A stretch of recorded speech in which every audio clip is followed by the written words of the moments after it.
Creative দুনিয়ায় artificial intelligence বা AI যাই বলি না কেন, এটা এখন একটা নতুন বিপ্লবের মতো। কন্টেন্ট তৈরির পুরো খেলাটাই যেন পাল্টে দিচ্ছে। কিন্তু ভাবুন তো, এই যে প্রযুক্তি, এটা একদিকে যেমন দারুণ সব সম্ভাবনা নিয়ে আসছে, ঠিক তেমনি অন্যদিকে কিন্তু বেশ কিছু জটিল প্রশ্নও তুলে দিচ্ছে। তো চলুন আমরা একটু গভীরে গিয়ে দেখি এই এআই আসলে ক্রিয়েটরদের জন্য আশীর্বাদ নাকি অভিশাপ। আচ্ছা, বিষয়টা ঠিক কতটা বড় সেটা বোঝানোর জন্য এই সংখ্যাটা একবার দেখুন। $100 বিলিয়ন। বিশ্বজুড়ে ক্রিয়েটেড ইকোনমির বাজারটা এখন এতটাই বিশাল। আর এটা কিন্তু শুধু ইউটিউবার বা ইনফ্লুয়েন্সারদের জগৎ না, এটা নিজেই একটা বিরাট অর্থনৈতিক শক্তি। আর এআই এখন ঠিক এই শক্তির কেন্দ্রবিন্দুতে চলে আসছে। আগে ব্যাপারটা কেমন ছিল? ভালো কোয়ালিটির কন্টেন্ট বানাতে গেলে অনেক টাকা, বিশেষ স্কিল আর প্রচুর সময় লাগত। কিন্তু এখন এআই এর কল্যাণে পুরো প্রক্রিয়াটাই হয়ে গেছে অনেক সহজ আর দ্রুত। আর এর ফলে সবার জন্যে কিন্তু নতুন নতুন সম্ভাবনার দরজা খুলে যাচ্ছে। এই স্লাইডে আমরা ঠিক সেই পরিবর্তনটাই তুলে ধরেছি। তাহলে আসুন প্রথমে আমরা এআই এর ভালো দিকগুলো নিয়ে কথা বলি। মানে কিভাবে এই টেকনোলজি ক্রিয়েটরদের কাজকে আরও সহজ করে তুলছে আর তাদের হাতে আরও ক্ষমতা তুলে দিচ্ছে। দেখুন, এআই কিন্তু পুরো ক্রিয়েটিভ প্রসেসটাকেই নাড়িয়ে দিয়েছে। একদম আইডিয়া ভাবা থেকে শুরু করে টেক্সট লেখা, ছবি বা অডিও বানানো, এমনকি ভিডিও এডিটিংয়ের মতো ঘন্টার পর ঘন্টার কাজগুলো এখন অটোমেটেড হয়ে যাচ্ছে। এর ফলে কি হচ্ছে? ক্রিয়েটররা এখন টেকনিক্যাল বিষয় নিয়ে মাথা না ঘামিয়ে তাদের আসল কাজ, মানে গল্প বলা আর দর্শকের সাথে কানেক্ট করার দিকে বেশি মনোযোগ দিতে পারছেন। এআই শুধু কাজ সহজ করছে তাই নয়, এটা আসলে ক্রিয়েটিভ দুনিয়াটাকে সবার জন্য আরও উন্মুক্ত করে দিচ্ছে। এখন আর ভালো কন্টেন্ট বানানোর জন্য দামি স্টুডিও বা সফটওয়্যারের উপর নির্ভর করতে হচ্ছে না, এমনকি ভাষার বাধাও ভেঙে যাচ্ছে। এটা কিন্তু স্বাধীন শিল্পী আর উদ্যোক্তাদের জন্য একটা বিশাল বড় সুযোগ তৈরি করেছে। আর এই ধারণাটা কিন্তু শুধু ক্রিয়েটরদের মধ্যেই আটকে নেই। ডেটা বলছে প্রায় ৮০% এক্সিকিউটিভ মনে করেন যে এআই প্রোডাক্টিভিটি বাড়ায় আর নতুন নতুন চাকরির সুযোগও তৈরি করে। তার মানে বড় বড় কোম্পানিগুলো কিন্তু মেনে নিচ্ছে যে এআই একটা পজিটিভ পরিবর্তন নিয়ে আসছে। কিন্তু সবকিছুরই তো একটা উল্টো পিঠ থাকে, তাই না? অটোমেশনের এই দারুণ প্রতিশ্রুতির পরেই আসছে মালিকানা নিয়ে এক জটিল প্রশ্ন। চলুন এবার তলোয়ারের সেই অন্য ধারটা দেখা যাক, যেখানে আইনি আর নৈতিক সমস্যাগুলো অপেক্ষা করছে। আর এখানেই চলে আসছে সবথেকে বড় আর সবথেকে জরুরি প্রশ্নটা।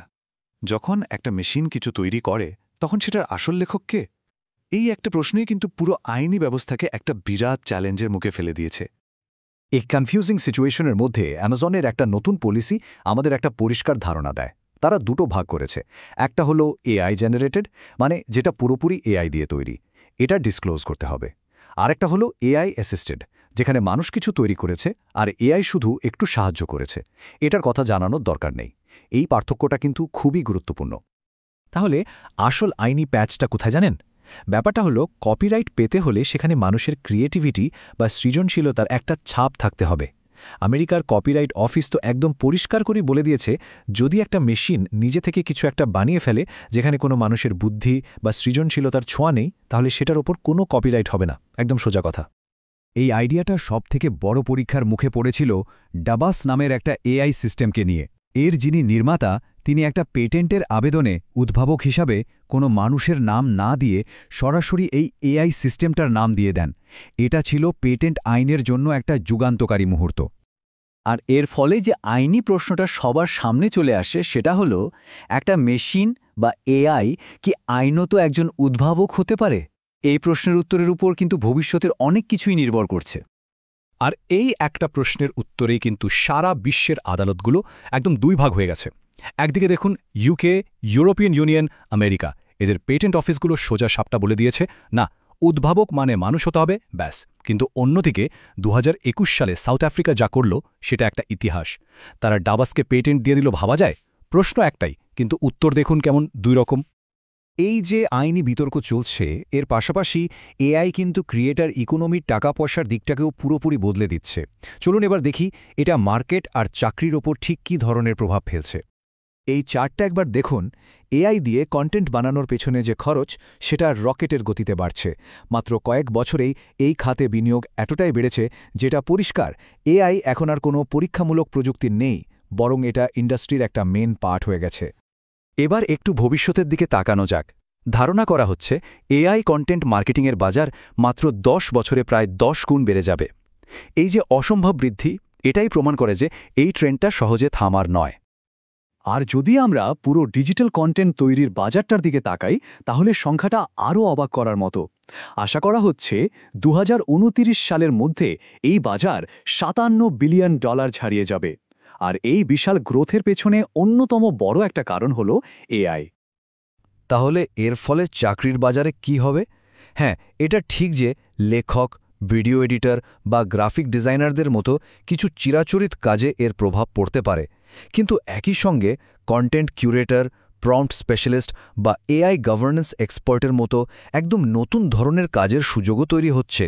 তার মানে সবথেকে জরুরি বিষয় হল সময়ের সাথে নিজেকে মানিয়ে নেওয়া। তো আমরা দুটো দিকই দেখলাম, একদিকে যেমন দারুণ সম্ভাবনা, অন্যদিকে বিপদও আছে। এখন প্রশ্ন হলো, তাহলে ভবিষ্যৎটা কি? চলুন দেখি মানুষ আর মেশিন কিভাবে একসাথে কাজ করে একটা নতুন ভবিষ্যৎ তৈরি করতে পারে। এই কোটেশনটা কিন্তু আমাদের ভবিষ্যতের পথটা দেখিয়ে দেয়। আসল লক্ষ্যটা কিন্তু মানুষের ক্রিয়েটিভিটিকে রিপ্লেস করা নয়, বরং টেকনোলজিকে দায়িত্বের সাথে ব্যবহার করে সেটাকে আরও শক্তিশালী করে তোলা। সো ভবিষ্যৎটা আসলে সহযোগিতার, প্রতিযোগিতার নয়। একটা স্টেবল ভবিষ্যৎ তৈরি করতে হলে আমাদের কয়েকটা খুব জরুরি পদক্ষেপ নিতে হবে। যেমন এআই এর জন্য নতুন আইন বানানো, মালিকানার জন্য একটা নৈতিক কাঠামো তৈরি করা, আর সবসময় মানুষের তত্ত্বাবধান বা হিউম্যান ওভারসাইট নিশ্চিত করা। ইনোভেশন আর মানুষের সৃজনশীলতার সুরক্ষা, এই দুটোর মধ্যে একটা ব্যালেন্স আনাই হবে সবচেয়ে বড় চ্যালেঞ্জ। সবশেষে একটা প্রশ্ন রেখে যাচ্ছি, যখন এআই আমাদের জন্য অফুরন্ত কন্টেন্ট তৈরি করতে পারে, তখন মানুষের সৃজনশীলতার আসল মূল্যটা কোথায়? কী সেই জিনিস যা আমাদের তৈরি করা কাজকে একটা যন্ত্রের কাজ থেকে আলাদা করে আর সত্যি মানবিক করে তোলে?